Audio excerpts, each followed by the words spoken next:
Hello guys, in this video I'm going to show you how to get a domain for dropshipping.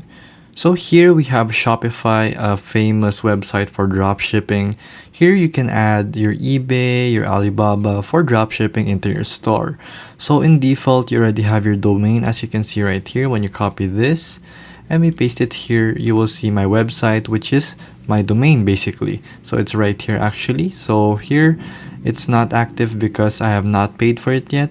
But here, to get a domain, is pretty simple. So here you can buy a new domain and you can search for a domain that you want. So let's just say tester site, and then it will enter all the tester sites that are available to buy as a domain.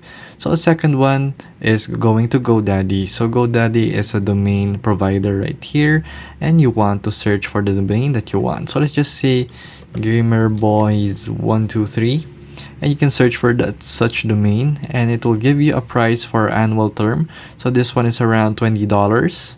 So this is $20 annual fee, and then this one is about $25 in annual fees. So you can buy this, and you can even add this as your last part of the website. So it's going to be .net or .store. So you can choose to buy here in GoDaddy, or you can go here exactly here in your Shopify and buy one for yourself. So here you have testersite.ph. You will get 101 USD per annual fee. Testersite.store, $9 per year, and that's the first year only. And as you can see, there are many much more. So basically, that is how you get a domain for your dropshipping. If this video was helpful, please hit the like button and don't forget to subscribe.